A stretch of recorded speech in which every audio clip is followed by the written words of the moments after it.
Chad has now joined the revolutionary wave. Under its military leadership, Chad has taken a historic step by terminating its military cooperation agreement with France. In recent years, France's dominance and influence in Africa, particularly in West Africa, have been dealt significant blows, exposing deep-seated resentment toward its neo-colonial policies. Historically, France maintained its grip on African nations through strategic military agreements.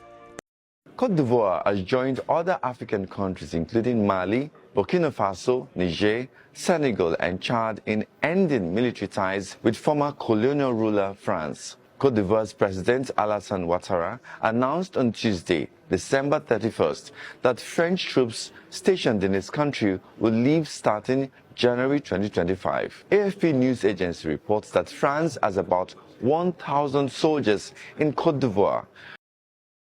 Let no one who is negative want to spoil what we are doing for ourselves in order to unite Africa.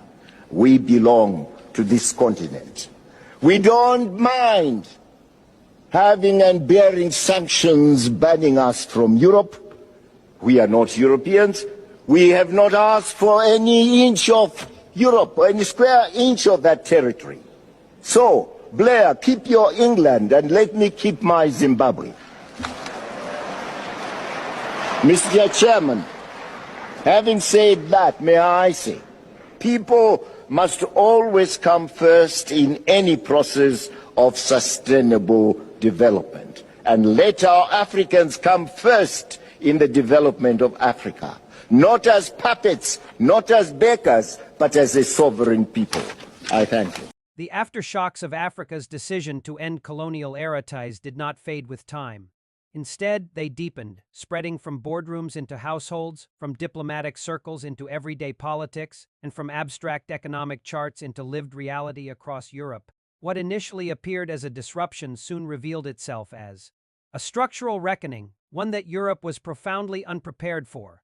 As African states reasserted control over resources, Europe discovered how deeply its modern prosperity had been intertwined with arrangements it no longer fully understood. Entire sectors had been built on assumptions of uninterrupted access, preferential pricing, and political leverage. When those assumptions collapsed, Europe's response was fragmented, reactive, and often contradictory. Energy markets were among the first to expose the scale of dependency. European policymakers had long spoken of diversification, green transitions, and strategic autonomy. Yet in practice, much of the continent's energy security still rested on African inputs, whether in uranium for nuclear plants, gas transiting through African corridors, or minerals essential for renewable technologies. When contracts were revised and supply terms tightened, prices surged, governments rushed to cap consumer bills. Straining already fragile public finances, energy-intensive industries quietly scaled back operations or relocated, hollowing out industrial regions that had once been engines of employment. Manufacturing followed a similar trajectory. Europe's advanced industries depended not only on finished imports but on steady flows of intermediate goods sourced from Africa. When African governments introduced local processing requirements, export restrictions, or new ownership rules, European firms faced delays, cost increases, and uncertainty. Supply chains optimized for efficiency proved brittle under political change. Factories reduced shifts. Temporary layoffs became permanent. Skilled workers, once confident in lifelong employment, faced a labor market offering fewer opportunities and lower security. Agriculture, often overlooked in discussions of geopolitical power, became another fault line. African nations that had long imported subsidized European food products began prioritizing domestic production and regional trade. Protective tariffs and import bans were justified in the name of food sovereignty for European farmers already squeezed by rising input costs and climate pressures. The loss of African markets was devastating. Surpluses flooded local markets, driving prices down. Protests erupted across rural regions, revealing the social consequences of a trade system that had favored exports without preparing for their sudden disappearance. Financial systems also felt the strain. European banks held significant exposure to African projects structured under old legal frameworks. As contracts were renegotiated or canceled, asset values declined. insurance premiums rose. Investors grew cautious, redirecting capital toward regions perceived as more predictable, even if returns were lower. Financial centers that had once positioned themselves as gateways to African opportunity now struggled to redefine their role.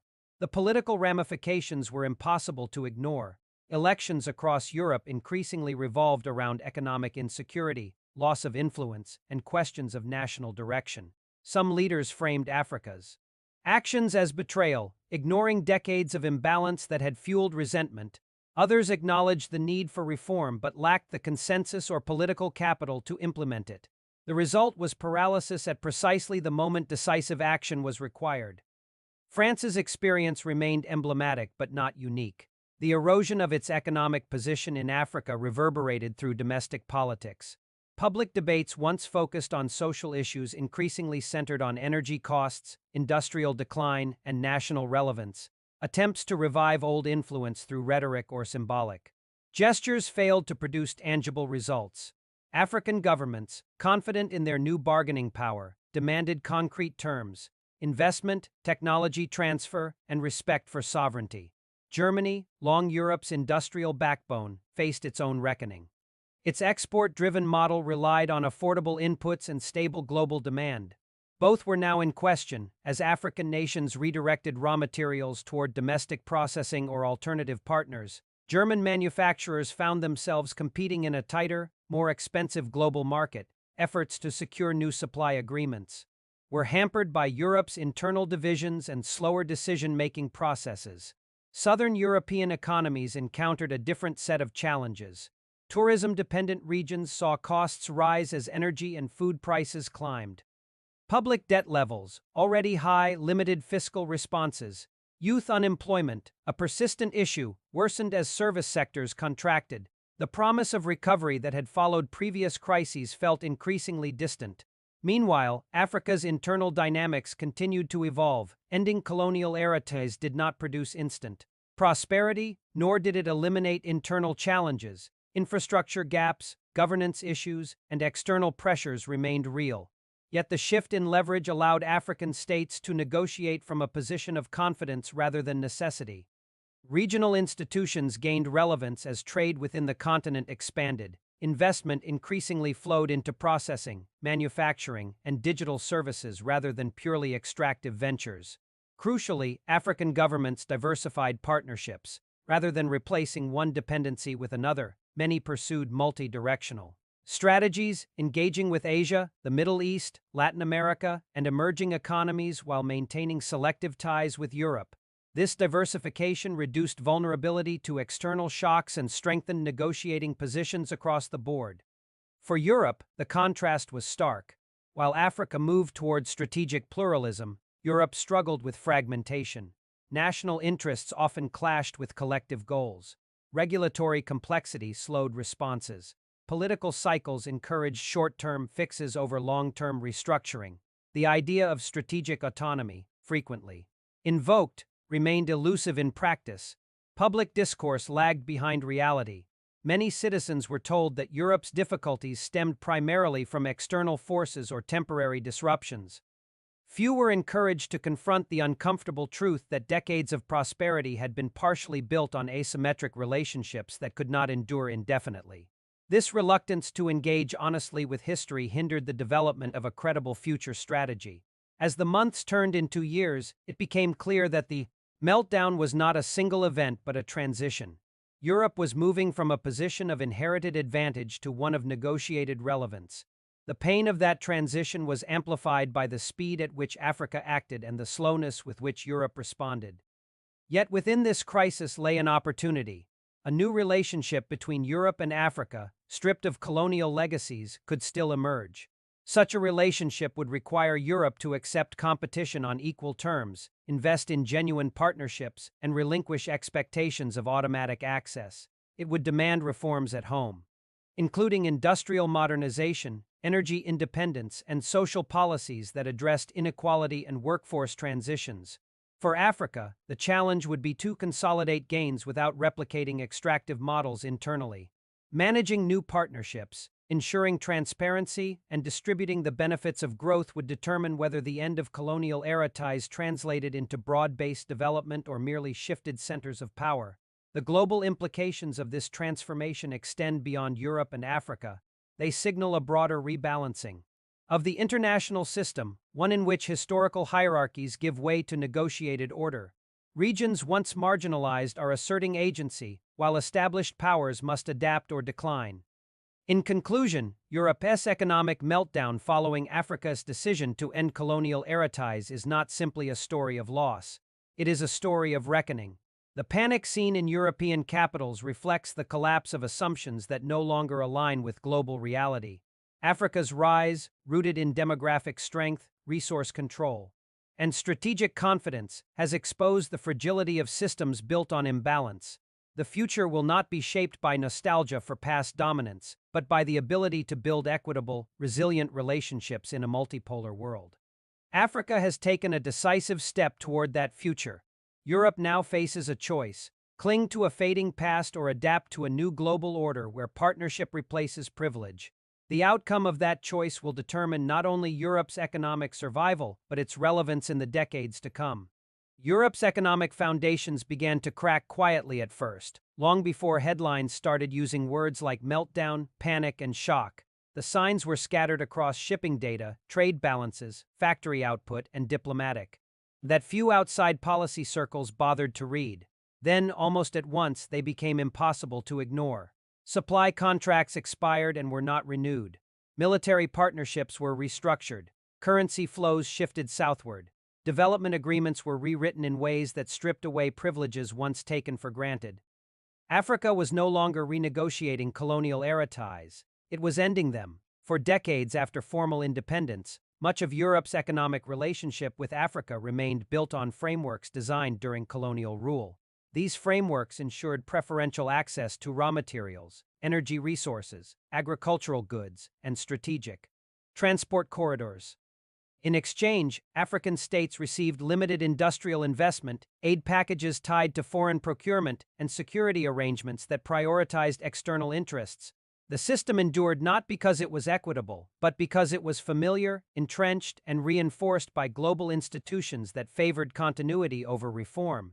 That continuity has now been broken. Across West, Central, and parts of North and East Africa, governments began reviewing old agreements with new urgency. Mining concessions, signed generations ago, were scrutinized. Energy contracts were reopened. Currency arrangements that linked local economies to European monetary systems were questioned. Military basing agreements were debated in parliaments instead of signed behind closed doors. What emerged from these reviews was a shared conclusion: the costs of maintaining colonial-era ties far outweighed their benefits. The decision to sever or radically restructure these relationships did not come from ideology alone. It was driven by economic math. Africa's population has surged past 1 billion, with a median age far younger than Europe's. Domestic demand is growing rapidly. Regional trade agreements are beginning to function at scale. Digital infrastructure has reduced dependence on foreign intermediaries. For the first time in modern history, many African states no longer need Europe as their primary gateway to global markets. Europe, however, still needs Africa. Manufacturing hubs across the continent rely heavily on African inputs. Uranium powers nuclear reactors. Bauxite feeds aluminum smelters. Cobalt, lithium, manganese, and rare earths drive the green energy transition. Agricultural imports stabilize food prices. Energy pipelines and shipping lanes anchored in African geography keep European logistics viable. When access to these flows becomes uncertain or more expensive, the consequences ripple outward immediately. Factories slow production, energy costs rise, inflation accelerates, export competitiveness declines. Governments scramble to subsidize industries that were profitable only because raw materials were cheap and reliably supplied. Nowhere has this shock been felt more acutely than in France. For generations, France's economic influence in Africa was not just commercial but structural. Currency arrangements, defense agreements, corporate monopolies, and political networks created a system where African economies fed directly into French industrial and financial interests. This system provided France with energy security, stable supply chains, and geopolitical leverage disproportionate to its size. When African governments began dismantling these arrangements, France lost more than contracts. It lost predictability. Uranium deliveries became subject to renegotiation. Energy pricing shifted toward market rates. Military cooperation was replaced with diversified security partnerships. State-backed corporations faced new tax regimes, local ownership requirements, or outright expulsion. French companies that once operated as extensions of state policy suddenly found themselves competing on equal terms with global rivals from Asia, the Middle East, and the Global South. The economic impact was swift. Energy costs rose. Industrial margins shrank. Public finances came under strain as subsidies expanded to shield households and businesses. Investor confidence weakened as long-term access to strategic resources could no longer be guaranteed. Political leaders spoke publicly of sovereignty and partnership, but privately faced the reality that decades of economic planning had been built on assumptions that no longer held. Across Europe, similar patterns emerged. Germany's manufacturing sector faced material shortages and price volatility. Southern European economies dependent on agricultural imports saw food inflation spike. Logistics hubs struggled as trade routes adjusted away from traditional European ports toward African and Asian corridors. Banks exposed to African projects under old frameworks faced write-downs. Development agencies found themselves sidelined as African states pursued financing that came without political conditions. The meltdown was not caused by a single decision or country. It was the cumulative result of Africa asserting agency across multiple fronts simultaneously. Trade was the first pillar to shift. Preferential access arrangements that allowed European goods to dominate African markets were replaced with reciprocal or protectionist policies designed to nurture local industry. European exports declined, African processing capacity expanded, value chains began moving closer to resource origins. Cutting Europe out of intermediate stages it once controlled, energy followed. Long-term supply agreements were renegotiated or diversified. African producers sought buyers willing to invest in infrastructure, technology transfer, and downstream development rather than simply extract and export. Europe, constrained by regulatory complexity and political fragmentation, struggled to match the speed and scale of new competitors. Finance was next. Currency arrangements that once anchored African economies to European monetary policy were questioned or abandoned. Sovereign wealth funds and regional development banks grew in influence. Capital flows increasingly moved south-south, bypassing European financial centers. Security tis unraveled alongside economic ones. As African states diversified defense partnerships, Europe lost leverage that had long underpinned its diplomatic influence. This shift had economic consequences, as military cooperation had often facilitated commercial access and protected corporate interests. What made the situation particularly destabilizing for Europe was timing. The continent was already grappling with high debt, aging populations, energy transitions, and geopolitical tensions elsewhere. The sudden recalibration of Africa-Europe relations acted as a force multiplier, intensifying existing vulnerabilities. Public discourse in Europe struggled to keep pace with reality. Some framed the crisis as a temporary disruption. Others blamed external actors. Few openly acknowledged the structural dependence that had built up. Over decades, fewer still admitted that the old model was unsustainable and that Africa's choices were both rational and overdue. In Africa, the narrative was different.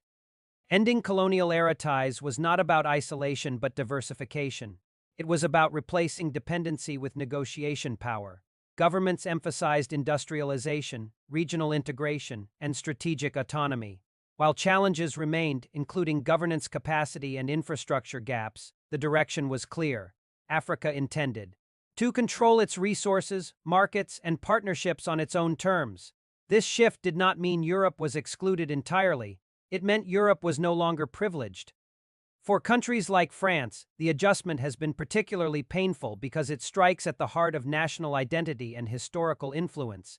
Economic panic manifests not only in markets but in politics. Protests over rising costs, debates over industrial policy, calls for reshoring that clash with economic reality, attempts to rebuild influence through rhetoric rather than reform. Yet the lesson unfolding is broader than any single nation. The global economy is entering an era where historical advantage offers no guarantee of future stability. Regions once considered peripheral are becoming central. Relationships built on imbalance are being replaced by ones built on negotiation or not at all. Europe's meltdown is not the result of Africa's rise alone, but of Europe's failure to adapt early enough. Africa's decision to end colonial era marks a turning point, not just in its own development trajectory, but in the architecture of global economics. The panic seen in European capitals is the sound of an old system collapsing under the weight of its own assumptions. What emerges next will depend on whether Europe can accept partnership without privilege, competition without control, and relevance without dominance. Africa has already made its choice. The question now is whether Europe can survive the consequences of ignoring that choice for too long.